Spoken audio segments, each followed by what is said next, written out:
Assalamualaikum warahmatullahi wabarakatuh dan selamat sejahtera. Nama saya Zulfahrin bin Faizul Rizal. Saya merupakan siswa guru pra PISMP ambilan Jun 2023. Pertama sekali, saya ingin mengucapkan ribuan terima kasih kepada Dr. Lim Chim Yin dan Puan Norimah binti Maksum kerana telah memberi pencerahan dan dorongan kepada saya untuk menyiapkan tugasan persembahan ini. Untuk pengetahuan tuan dan puan, pada hari ini saya ingin membentangkan tentang punca-punca ketidakupayaan kategori MBPK, masalah pembelajaran. Okey. Sebelum kita mulakan, saya pergi dulu kepada objektif ataupun apa yang tuan puan akan pelajari ataupun apa yang saya akan persembahkan pada hari ini. Kita pergi pada objektif dahulu. Okey, pertama sekali, saya akan menerangkan tentang ataupun saya akan memberitahu tentang pengertian disleksia. Mungkin ada di kalangan kita yang belum tahu apa itu disleksia. Seterusnya, saya ingin menjelaskan tentang bagaimana untuk mengetahui punca-punca penyakit disleksia ini. Sebenarnya penyakit ini masih dalam kajian para doktor, tetapi sudah ada sedikit sebanyak hasil yang dapat membuktikan bahawa perkara tersebut adalah punca kepada penyakit ini. Yang ketiga, faktor neurobiological. Yang keempat pula, saya akan menjelaskan kepada tuan dan puan apa itu tanda-tanda dan gejala disleksia. Seterusnya, faktor dan risiko disleksia. Dan yang terakhir, cara membantu kanak-kanak disleksia. Okey. Sebelum saya meneruskan tajuk kita pada hari ini, saya rasa saya patut menjelaskan dahulu apa itu MBPK. Ialah sebelum kita nak masuk kepada punca-punca itu, kita perlu tahu dulu apa itu MBPK. Okey. MBPK ataupun murid berkeperluan khas. Artinya, murid yang diperlakukan oleh pengamal perubatan atau ahli optik atau ahli audiologi atau ahli psikologi mengikut mana-mana yang berkenaan. Sama ada dalam perkhidmatan kerajaan, swasta atau sebagainya yang ataupun dia sahkan murid itu sebagai murid yang mempunyai ketidakupayaan penglihatan, ketidakupayaan pendengaran, ketidakupayaan pertuturan, ketidakupayaan fizikal, masalah pembelajaran ataupun mana-mana kombinasi ketidakupayaan. Mana-mana kombinasi ini bermaksud seseorang murid itu mempunyai lebih daripada satu ketidakupayaan. Contohnya, murid ini mempunyai ketidakupayaan penglihatan. Dalam masa yang sama, dia juga mempunyai ketidakupayaan pendengaran. Okey, seterusnya, saya mengambil contoh penyakit disleksia. Okey, untuk pengetahuan tuan dan puan, disleksia adalah masalah cara otak berfungsi, cara berfikir, cara melihat dan cara mendengar. Disleksia adalah masalah yang tidak kelihatan. Ia tidak kelihatan dari segi fizikal. Apabila kita melihat seseorang itu, dia sempurna. Contohnya, dia cantik, dia handsome, dia macam kanak-kanak biasa, kanak-kanak normal. Dari segi paras rupa, wajah dia kelihatan biasa. Tetapi dia menghadapi kesukaran membaca, mengira, menulis dan lain-lain. Walau bagaimanapun, kecerdasan berfikir tidak tergugat. Malahan mungkin di tahap yang tinggi dan gifted. Maksudnya, tahap mereka berfikir ni dia tak terlampau berbeza dengan manusia yang lain. Tidak terlampau berbeza dengan kanak-kanak yang lain. Malah ada yang IQ dia tinggi, tapi dia menghadapi masalah disleksia. uh, mengikut sumber daripada Kementerian Kesihatan Malaysia, di Malaysia lebih kurang 500,000 kanak-kanak yang mengalami disleksia. Untuk maklumat tambahan pula, disleksia ada yang mengalami ADHD dan autism juga. ADHD adalah paling biasa dalam masalah mental, di mana kanak-kanak ini mengalami masalah tumpuan dan fokus dan terlalu hyper. Maksudnya kanak-kanak yang menghidap disleksia ini ada di antara mereka yang mempunyai masalah autism, hyperaktif. Mereka terlampau aktif dan tidak terkawal, dan disebabkan ADHD itu mereka jadi hilang tumpuan. Kita pergi ke slide yang seterusnya. Okey, ini adalah tajuk utama kita pada hari ini. Apa itu punca disleksia? Persoalannya, kerana penyakit ini sudah lama wujud dan merupakan kira-kira di Malaysia, disleksia merupakan penyakit yang paling ramai murid yang mengalaminya. Kita pergi pada faktor yang pertama, ialah faktor genetik. Untuk lebih jelas, disleksia ini adalah sangat genetik dan berlaku daripada dalam kalangan keluarga. Maksudnya, kanak-kanak dengan seorang ibu bapa yang menghidap disleksia mempunyai 30 hingga 50% peluang untuk mewarisinya. Keadaan genetik seperti sindrom Down juga boleh menyebabkan disleksia lebih berkemungkinan berlaku. Maksudnya, dari segi genetik, dia sangat mempengaruhi seseorang kanak-kanak itu untuk mewarisi penyakit disleksia ini daripada ibu bapa mereka. Contohnya, seseorang ayah kepada kanak-kanak ini menghidap disleksia, dan ibunya juga mempunyai penyakit yang sama. Kemungkinan besar anak mereka tersebut akan menghidap penyakit yang sama. Seterusnya, perbezaan fungsi otak. Jika anda mempunyai disleksia, anda adalah neurodivergent. Ini bermakna otak anda terbentuk atau berfungsi secara berbeza daripada yang dijangkakan. Menurut penyelidikan, menunjukkan penghidap disleksia ini mempunyai perbezaan dalam struktur otak, fungsi dan kimia. Bermaksudnya, cara orang disleksia berfikir dan cara kanak-kanak normal berfikir itu berbeza. Malahan, disleksia ini dia boleh jadi lebih hebat daripada cara kanak-kanak biasa berfikir. Dan kemudian, faktor yang seterusnya, gangguan fungsi otak. Gangguan fungsi otak ini bermaksud jangkitan atau pendedahan kepada toksik dan kejadian lain yang boleh mengganggu perkembangan janin dan meningkatkan kemudian perkembangan disleksia. Maksudnya, janin ini, contohnya ibu yang mengandung tu dia mengambil alkohol atau apa benda atau bahan keras yang lain, itu boleh mengganggu perkembangan janin dan meningkatkan risiko untuk menghidap penyakit disleksia ini. Seterusnya, faktor neurobiological. Okey. Terdapat kanak-kanak yang lambat perkembangan pada bahagian tertentu dalam sistem saraf mereka. Kebiasaannya, kanak-kanak lelaki ni dia lebih lambat matang daripada kanak-kanak perempuan.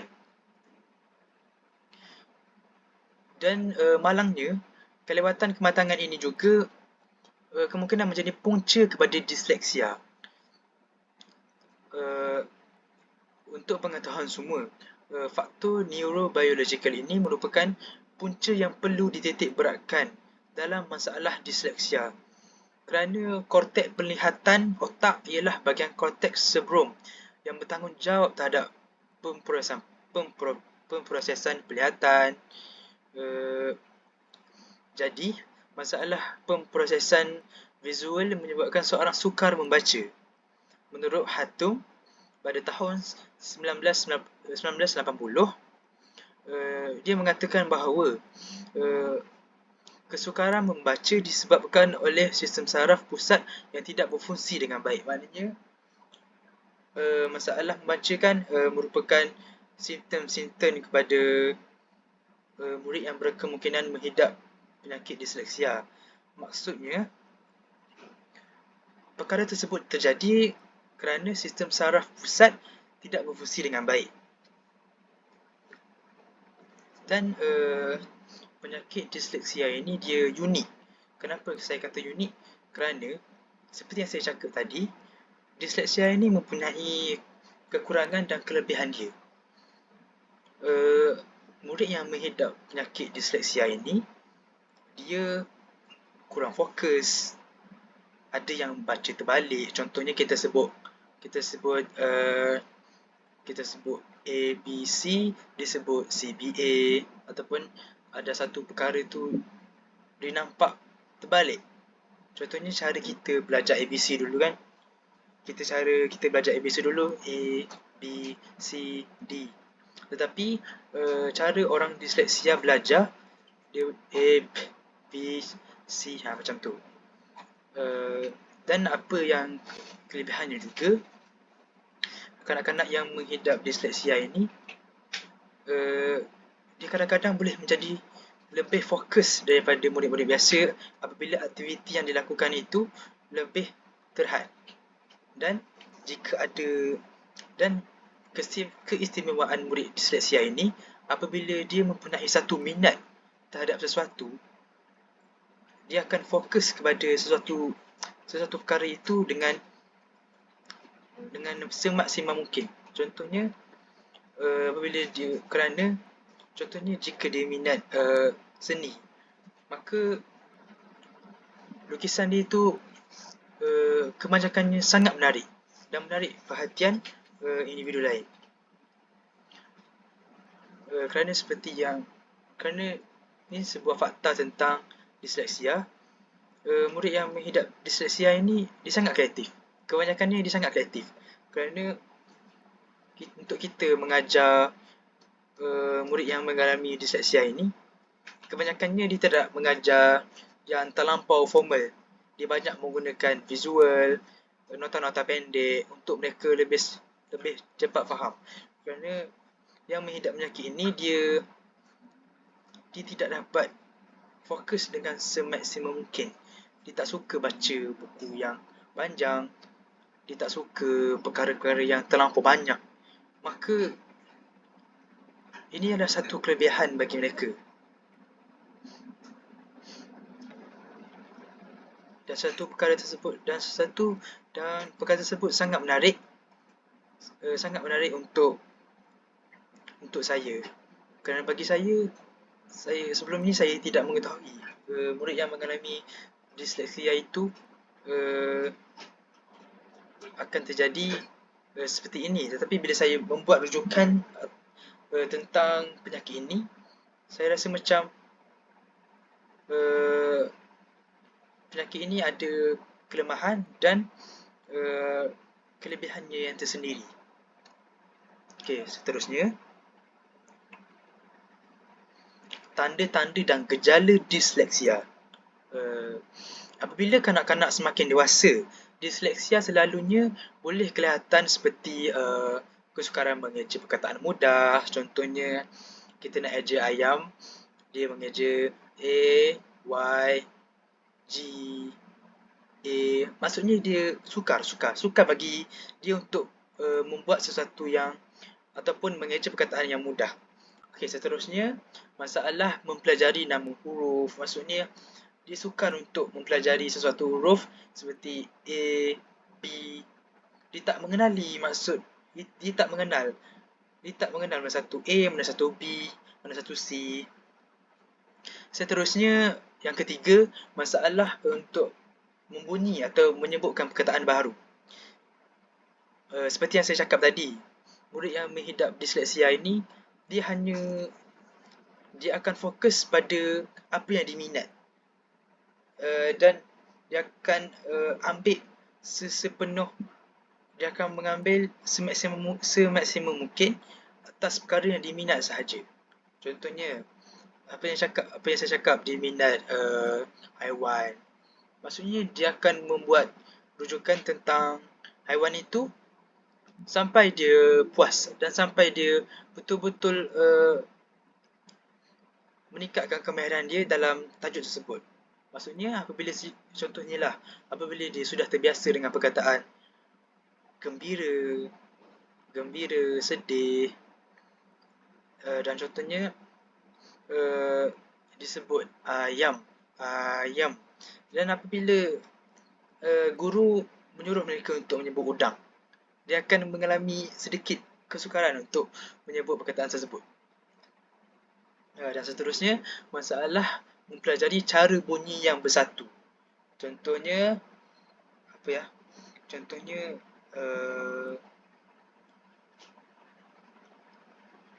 dia sukar untuk mengenal pasti cara bunyi itu daripada dua komponen. Contohnya, satu daripada sini, satu daripada sini. Contohnya, Z,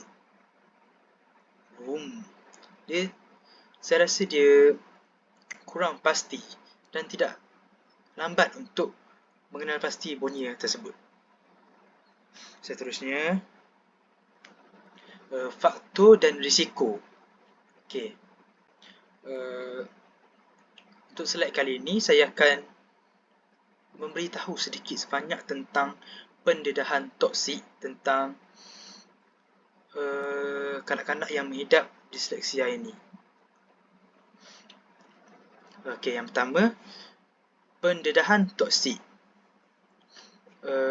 Pencemaran udara dan air boleh menyebabkan risiko anda mendapat disleksia. Kenyataan ini sangat benar kerana terutamanya dengan logam berat. Dia akan mudah jika kita terdedah dengan logam berat seperti plumber, mangan atau nikotin atau dan sebagainya. Dia akan menyebabkan kita lebih cenderung untuk mengalami disleksia. Bukan itu sahaja. Contoh bahan kimia seperti nikotin dan bahan tertentu juga yang boleh digunakan sebagai bahan kalis api juga menyebabkan berlakunya disleksia. Seterusnya, kekurangan akses kepada bahan bacaan. Risiko mendapat disleksia adalah lebih tinggi jika di sesuatu rumah ibu bapa mereka tidak menyediakan bahan bacaan yang terlalu banyak. Ibu bapa mereka mengehadkan bahan bacaan. Contohnya, pada waktu kecil, ibu bapa mereka hanya merendahkan anak mereka dengan perkara yang terlampau ringkas. Contohnya, hanya memberi anak-anak bermain phone, terlalu bagi anak untuk menerka dengan sendiri. Dan disebabkan itu, disleksia ini kemungkinan akan berlaku kerana kita tahu ciri-ciri orang yang mengalami disleksia ini, dia sangat tidak gemar untuk membuat sesuatu perkara yang rumit. Dia tak suka membaca sesuatu perkara yang terlampau panjang. Contohnya, kalau kita bagi satu buku teks kepada dia, dia takkan baca sebab dia tak suka. Kalau kita bagi satu komik tentang tajuk yang sama, contoh kita ingin dia mengetahui tentang sejarah Melayu, kita bagi dia dua pilihan. Contohnya, satu buku teks, satu komik. Sudah tentu dia akan pilih komik sebab dia sangat tertarik dengan infografi dan maklumat-maklumat kecil yang memudahkan mereka untuk faham terhadap sesuatu perkara. Okey, yang ketiga, had persekitaran pembelajaran. Kanak-kanak yang kurang sokongan pembelajaran di sekolah ataupun persekitaran yang serupa lebih berkemungkinan untuk menghidap disleksia. Maksudnya mereka kurang mendapat sokongan daripada orang di persekitaran mereka.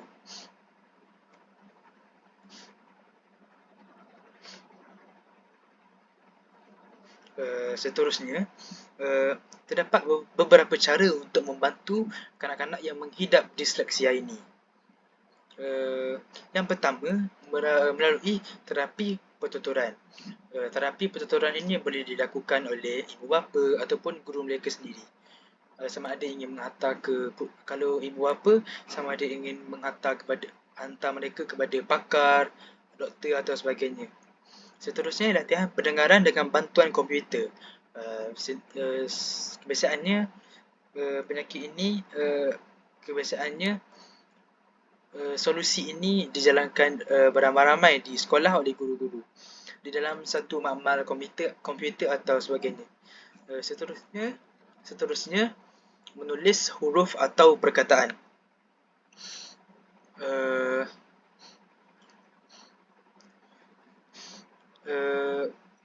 Menulis huruf atau perkataan, contohnya setiap guru itu memberi satu kertas kosong dan kita akan seorang guru ini akan bantu mereka untuk menulis huruf dan perkataan tersebut supaya mereka dapat melakukannya dengan lebih lancar. Seterusnya, okey, dah habis.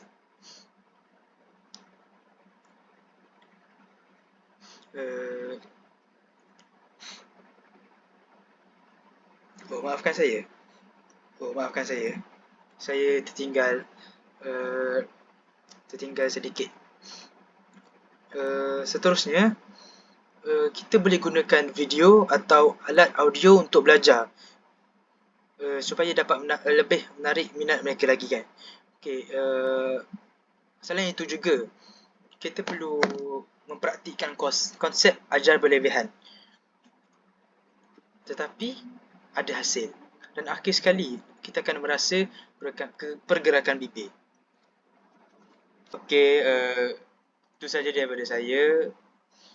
Saya harap sedikit pengkongsian saya dapat memberi manfaat kepada anda semua. Ada siapa-siapa yang ingin bertanyakan soalan? Ada, saya nak tanya. Ya, silakan.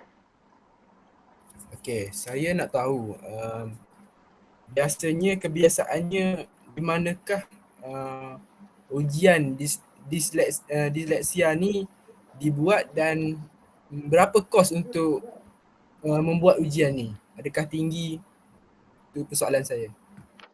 Okey, kebiasaannya pemeriksaan untuk disleksia ni dilakukan di Pusat Disleksia Titiwangsa, alamat nombor 6, Persiaran Kuantan, di Jalan Kuantan, Titiwangsa. Dan untuk kosnya pula dalam sekitar 150 hingga 200. Dan untuk pengetahuan anda semua, ujian itu dilaksanakan selama 1 jam 30 minit. Okey. Oh, okey. Terima kasih. Soalan seterusnya? Saya ada persoalan yang ingin saya ajukan. Soalan saya berbunyi, adakah disleksia ini bahaya? Kerana apabila saya tengok di dalam slide tadi, disleksia ini membawa kesan buruk dan disleksia ini bahaya ke? Sebenarnya kalau bertanyakan pasal disleksia ni bahaya ataupun tak, dia terpulang kepada penjaga ataupun ibu bapa murid itu sendiri. Sebab seperti yang saya jelaskan pada slide tadi, penyakit disleksia ni kalau dia cuma menghidap penyakit disleksia, dia tak ada datangkan bahagia daripada segi fizikal ataupun mental. Cuma cara dia membiasakan diri dengan cara dia belajar tu berbeza sikit dengan orang lain. Sebab dyslexia ni dia special dia ada tau. Dia punya IQ tu kadang-kadang ada yang tinggi tapi dia bermasalah. Jadi perkara saya dapat bagi rumusan kat sini, perkara tersebut bergantung kepada ibu bapa murid itu sendiri. Tetapi kalau saya lah, saya sayang anak saya akan bagi rawatan susulan lah kepada mereka. Ada soalan lagi? Ada soalan terakhir daripada saya, Ya. iaitu apakah simptom-simptom lain bagi dyslexia? Simptom-simptom lain bagi dyslexia ni contohnya ada seorang murid ni dia menulis lambat. Contohnya kalau aktiviti di dalam bilik darjah tu biasanya akan ada cikgu yang akan bagi nota dekat depan yang kita akan salin kan. Kita akan nampak perbezaan dia dengan murid-murid normal yang lain. Dia akan tulis lambat satu persatu. Dan simptom yang lain juga dia eja lain, bunyi pun lain. Contohnya dia eja ayam, bunyi kambing. Macam tu. Budak yang dyslexia ni juga dia suka berimajinasi. Dia selalu imajinasi dia di dalam dunia dia sendiri. Dah tak ada soalan ke? Tak ada dah kan? So, saya setakat itu daripada saya. Terima kasih semua. Terima kasih. Terima kasih. Cik.